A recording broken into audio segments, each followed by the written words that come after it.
you and I, we only have two choices in life. Should we make our lives garbage-oriented or light-oriented? By taking the time to focus on each experience, we come to understand the experience. Because truly speaking, every experience we have has three factors. Experienced, experiencing, experiencing. If I don't know one of these facets, then no experience is ever truly complete. Because I don't know all three facets of it. We all know the experience. We all know the experiencing. But we don't know the experiencing.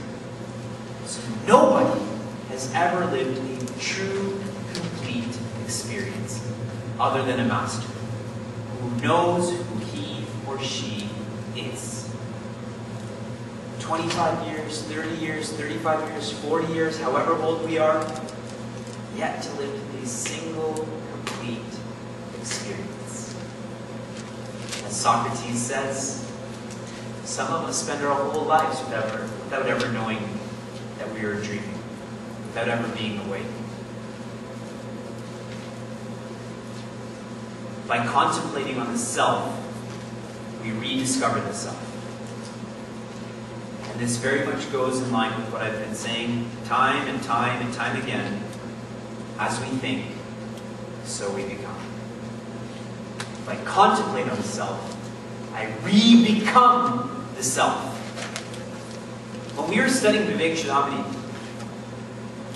for anyone who studied it, Acharya says time and time again, you are Brahman, you are Brahman, you are Brahman. And then when Swami Tejamananda was teaching us this, he would stop and say, you are Brahman, I'm talking about you. Acharya is talking about you, referring to us. And so he said, after this class is finished, spend 1 hour being Brahman. That's what he said, literally, be Brahman. Think Brahman, act Brahman, smell Brahman, talk Brahman, be Brahman. Because the more we do it, the more natural it becomes, the more real it becomes, the more true it becomes. Has anyone here been hypnotized before? A couple of people. It's a fantastic experience. Being Brahman is not being hypnotized. My younger sister had organized a surprise party for me before I left for the Vedanta course. And so we all went to CNE, which is the Canadian National Exhibition.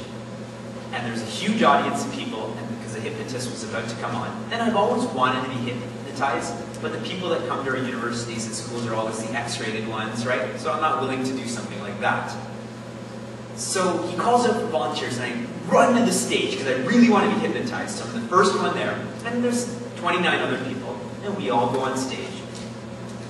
And to be hypnotized, you have to allow yourself to be hypnotized. So he asked 15 people to leave who were not ready to be hypnotized. So I was trying so hard to be hypnotized, so I was allowed to be there. And he just was talking to us. He didn't touch us, he didn't give us anything to eat. Literally the way I'm talking to you, that's the same proximity to me. He never came closer than this distance. And he said, you're all hypnotized.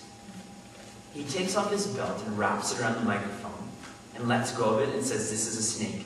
And everyone jumps.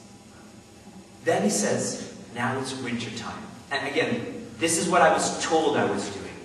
I was told that I was in the fetal position going like this, trying to develop warmth for myself. In front of so many hundreds of people that I don't know. Then he said, now all of you are asleep. And I was told that there's another girl beside me and we were both like sleeping head to head like this, like little kids would sleep. Again, why I'm sharing this thought control is that that's hypnotism. When you go from your true nature to your not true nature, hypnotism is required.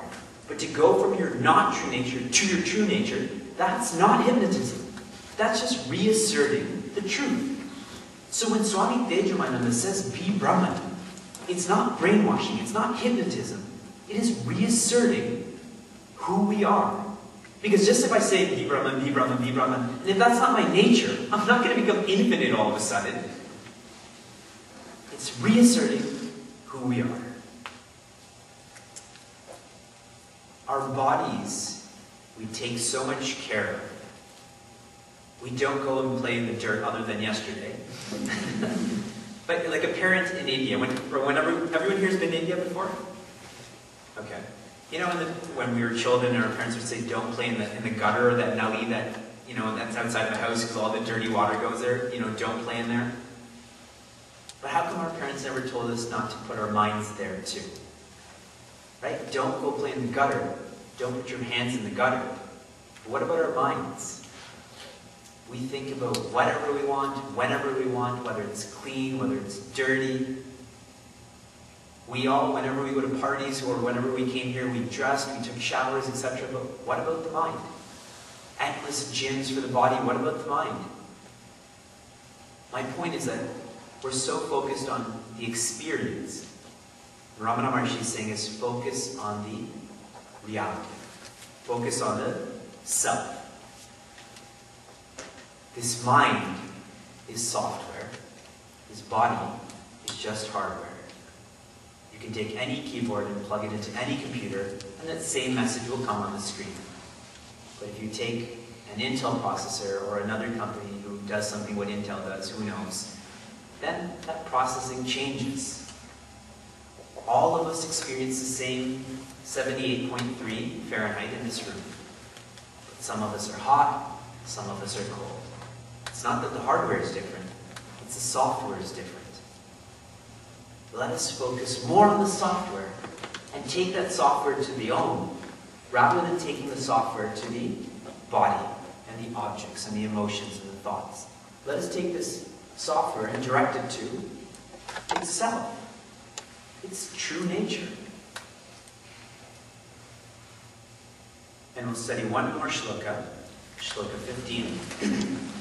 When we do that, when we have rediscovered the self, what are we supposed to do then? Nashtamanaso drishta yoginaha